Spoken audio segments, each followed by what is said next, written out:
All right, let's do it. So that was an excellent one last. I think this is going to be focusing on a little bit more narrow use case. I mean, there's a lot of common themes that we've been seeing throughout the day, and so we want to give a little bit more of an example. So one is, here's a traditional form. Nothing, terribly exciting about this. Still has relevance today. Will continue to have relevance in the future. But how can we start thinking about how we capture data in a slightly different way and poise that a little bit more to the future? Mobile has been around for quite some time. We're seeing more adoption of that. And it gets a little bit better on mobile. It gets more accessible. We've got a lot of devices, be a little bit more device agnostic in terms of how we do this data capture. But we can still do this a little bit better way. And one is voice. And so with Siri and Google Assistant, we're already starting to use voice capture to text for data input. But what's interesting is a lot of folks are doing this without the app developer themselves designing or knowing for this. So, what if we were to design voice first?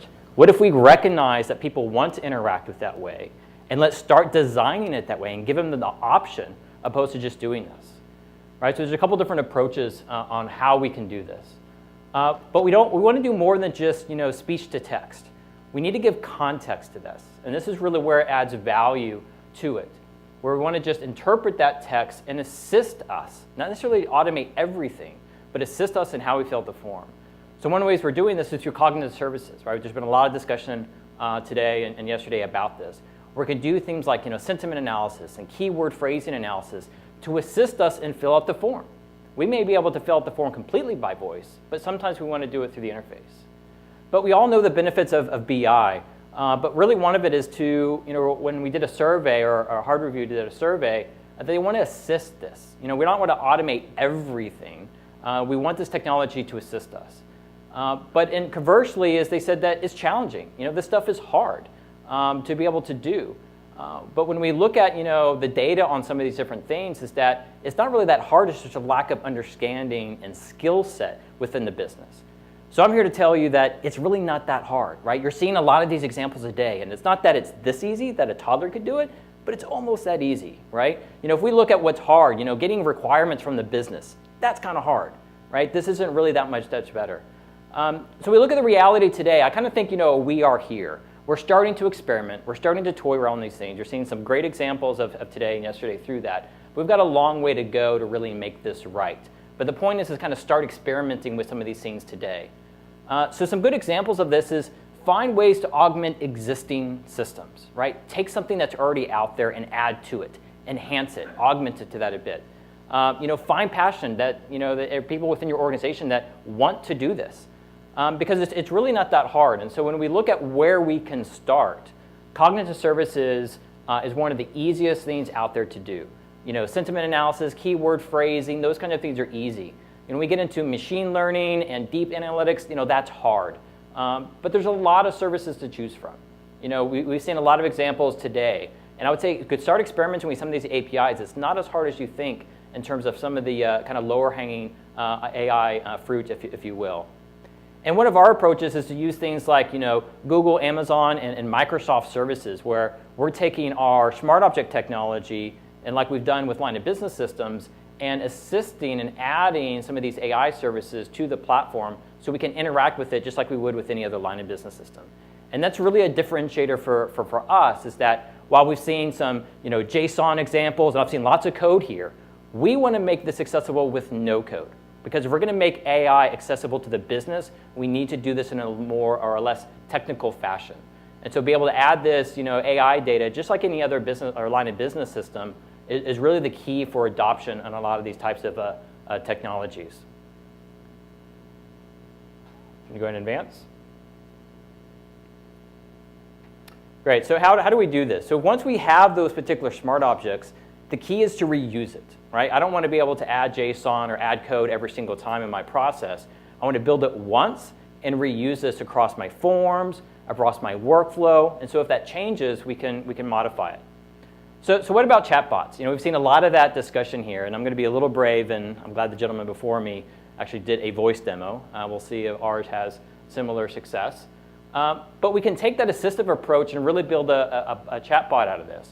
But sometimes a chatbot can become fully automated, where we delegate all the input to a chat.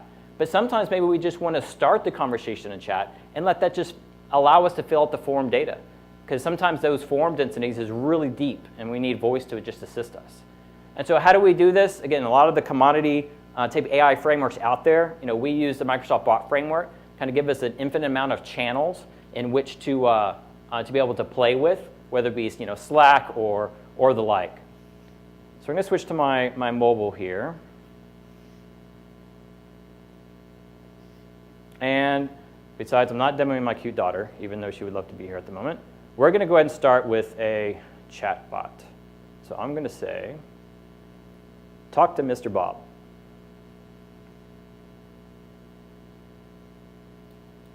Hello, I am K2 Bob. What can I help you with today? I would like to take some leave. What type of leave would this be? Paid time off, unpaid time off, or family responsibility leave? PTO. When would you like to start your paid time off? Next Monday.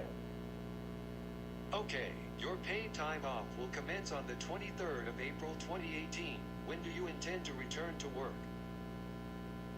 Next Friday. Great. I submitted a leave request for paid time off for you from the 23rd of April 2018 until the 27th of April 2018. All right, so we've kind of done a very simple form, right? Leave request, handful of form inputs, very easy to kind of build the chatbot, start that process, submit the data, and off we go. But there's some other interesting things that we could do just to kind of interact with the process. I'm going to show some of that quickly here. So we can say something like, get my tasks. You have one leave request task. Open my last task. Leave request for Brandon Brown needs approval. Available actions. Approve, reject, try again. Make this Anthony's problem. Great. I redirected this task to Anthony. All right, so we can use these chatbots to not only kind of interact with these tasks, but obviously delegate work and perhaps get all the work. So we can also just final this up here and say, not a whole lot. What's going on with you? thank you. It's my pleasure to help. All right, so what do we kind of learn here? One is, and I liked the other gentleman's presentation where, we need to be friendly with our chatbots, right? We're going to feed the machine learning machines around this, so we want to say please and thank you and build in some mannerisms and some pleasantries into this. So that's what was helpful. One is chatbots are great, but they're not great for everything, right? They're great for very small tactical pieces, especially when we're doing data input for forms. If we have, lengthy type of pieces, they're not always relevant for this. So let's kind of start with a different example where now I want to use something to assist me. So I'm going to come in here, and I've got our mobile app, and I'm going to come in and create a new IT ticket. And so this is an example where we might have a standard form where we just input a bunch of stuff. But in this case, I'm just going to go ahead and type in or speak into it. So in this case, we'll say, we are having a database issue and need some help. So what that's done is it's taken that text, but it's a large form, right? A leave request might be a handful of fields, but there are other forms that need a lot more information to capture. So we can use voice and text to kind of assist that. So here we're using things like, key phrase analysis to say, let's say that, hey, it's recognized as a database issue, so we pre-filled out the title for us. We've noticed that the category is database, and in that sense that the sentiment scoring was quite high, it changed the priority to a high. So again, we can kind of take some of that text analysis and assist us in creating these forms. And this is sometimes as a bridge to more further automation and augmentation for this. All right, so what I'm going to do now is I'm going to switch to my computer, if you can, please.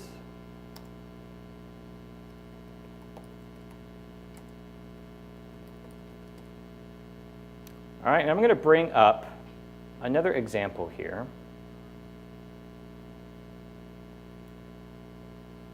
So here I've got that same ticket request, and again, the same form, be it on mobile device or the desktop. But in this case, I'm going to say, need help with our,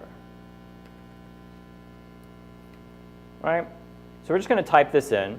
And again, same kind of similar piece where we've kind of created this, but then here we can kind of create some other pieces here to say, right now I kind of did a sentiment analysis and say, okay, this is okay, they're just wanting to help. But in this case, we can say, something like this, because it's not working, right? And so if I add a little bit more color, and we can also say, and everything is down and having issues, right? So we get angry face, right? So the sentiment of this particular ticket is angry. So again, we've automatically changed the priority to high in this particular example. Again, using some of these very basic AI or APIs out there to kind of assist and enhance some of these kind of forms. And just for some of you guys, I added a quick tab here to kind of say that here are some of the key phrases that it picked out. So these are very simple calls that we can make to say, here's a collection of all these key phrases, and then be able to use that and map to my particular form. So what's another example of this? So if I come in here and look at my tasks, this is we've got a few tasks here, and I'm going to open up one that I've started earlier. And so now we're within a particular process. And one of the things that we have here, we've got this particular workflow, and you guys all know this, but we can kind of show where we're at within this particular process. So here we're kind of submitting a ticket for review. We're going to be able to check on what's going to be needed. But then other pieces of this can be applied to, let's say, the activity feed. So here, as an example, we can say something like, I don't know, we can say, like I have in the before, we'll say, working on it, and so far, so good, right? And if we add this particular comment to the thread, we can see that it's kind of got a green bar that say everything's, okay so far, right? But, if we come in and say something like, know what is going on, need help now, right? So if we're adding different comments to this process, thread, we can kind of detect that and maybe alert it, maybe escalate this, maybe bring other people involved into some of this. So this is kind of more kind of a real-time using these analysis to kind of interact and invoke ad hoc processes on the fly and kind of bring people into this. And so kind of how is, maybe switch to perhaps, how some of this is done. So I'm going to kind of open up our workflow designer here, and I'm just going to browse. I'm going to go in and open, if I look at my Cognitive Services one, and let's go to, right here I've got my, my ticket review. Right, so I'm going to edit this particular workflow. And so this is where the main process that we're kind of interacting with. Where again, I fill out the form, I submit this process, you kind of know all that already. But what's interesting about this is that we've used forms to kind of do some analysis for us, but what if we want to do this maybe after the fact? Maybe once the ticket is done, if the collective sentiment, not just one individual item, but maybe an aggregate sentiment score across the entire thing, or maybe there are key phrases that management wants to really look out for because maybe there are high priority issues or other criticality that we want to look at. Maybe we need a kind of a review process to invoke that. And so one of the ways is kind of like, how would we build that in? And so this is where we've kind of taken those smart objects that I mentioned earlier. And if I say, maybe I want to bring in the text analytics one, and I'm going to brag over sentiment. And so one of the key things is that we want to make it easy for folks to build this stuff. While some of the basic AI pieces are fairly straightforward, they still require some programming. They still require some tech skills. And so if we're going to let these basic things be accessible to other users, we kind of need to abstract that in a bit higher level. So here, as an example, maybe I want to redirect this, and I'm going to say, I'm just going to drag this line. All right, so maybe I want to come over here. And then on this one, I want to say, okay, I'm going to invoke the sentiment smart object. I'm going to say get sentiment. And it's going to want to have a phrase to score. And so maybe I would come in here, and I've got my business data that I'm working with. And so here I've got the IT issue, and I'm going to drag over maybe the description here. All right, so here I've got the description. I might want to say, let's map that return because we might want to do something with it. So I'm going to say whatever that sentiment score is, I'm going to save it to a local variable here of score. Oops, let me come add that in, right? And then once I have that, I can now do something with it, right? So that's where you can kind of call these smart objects and bring those back and be able to work with them in some interesting ways. But you've kind of seen different ways we can work with that API, but how do we abstract this? Like this is just a simple sentiment smart object, but how do we actually work with that? And so what I'm going to do now is I'm going to open up the actual data object that represents that piece. And so if I come in again, and let me quickly open, go to our cognitive services piece, and I've got a few here, but I'm going to open up sentiment. And so this is really the data object, and this is a big differentiator for us, is that when we use smart objects, it's traditionally been for line of business systems that we want to integrate with. We don't want the workflow to actually call directly to those line of business systems. And so here, while the AI pieces and APIs are fairly straightforward, they can get kind of complex. So here's as an example where we just want to say get sentiment. But behind the scenes, and we're using Azure in this example, there's actually 4 different methods you got to call. You need to do a batch job and get the return and pass this other piece. You got to nest and pass this JSON payload. That's not easy, right? That's not easy to use. And so we want to be able to extract all that calls or abstract it in such a way where when somebody's designing the workflow, all they're doing is saying get sentiment. So we don't want to pass JSON. We don't people want to be code. We don't people have to build with functions and those kinds of things. We want to make it super easy for them to build. All right, so what's kind of another example of this? So I'm going to open up another workflow here. And this is kind of and I think the gentleman earlier was talking about how we can build these utility workflows to even further abstract this. And so here's kind of an example where we have a sentiment review workflow where I can pass it in any kind of generic process. And based on some alerting that I have configured, do I want to alert somebody to review this based on some low sentiment score, based on either comments or a description or something like that?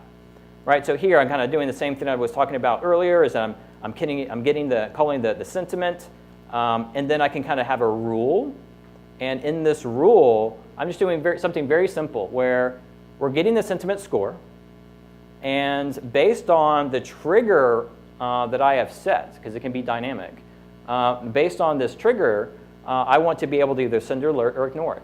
So a very, very simple rule that we can define to ultimately kind of drive this type of behavior. Right, so here we got, we can pass in something generic and flow it in. And so if I come back to, let's say, my tickets app, we can abstract some of that UI and complexity away even further and say, what if maybe the ticket admin here wants to be able to work with this? So here I've got where what is going to be that alerting threshold? So if we can make it simple to consume these scenes in the process, we also want to allow the administrative to be more dynamic. So here I say, okay, great, for this particular process, I want to be notified if anything related to that process, sentiment scoring is above some kind of threshold. So we can say, okay, maybe the threshold is 50. And that's good to kind of give it context because like IT support tickets, those commentary is probably not going to be friendly by default, right? So we want to be able to lower that sentiment score even further, right? So typically with Azure, sentiment scoring is 1 is happy and 0.000x or infinity is not happy. So maybe since most IT tickets might not be so happy, we might want to kind of lower that threshold to maybe a 2 or a 1. So again, you can kind of give further context into how you want to do that by per process basis. Right? So I think to kind of wrap up on some of this is that I would say really start applying this. This stuff is really not that hard, and figure out ways to kind of apply this in anyone. I mean, I'd love to say K2 is the best scene on the planet, which I do think we are, but there's a lot of people in this space, right? And we should all take our own approaches to this. We can all do this in some form or fashion, and I would encourage the broader community to kind of take on this. You heard the keynote earlier that this is kind of the future of pieces, and it's up to this kind of group and the processes and solutions you provide to your respected organizations to help drive this innovation forward. And so, but start small and kind of grow this over time. So I kind of stop there. Any questions?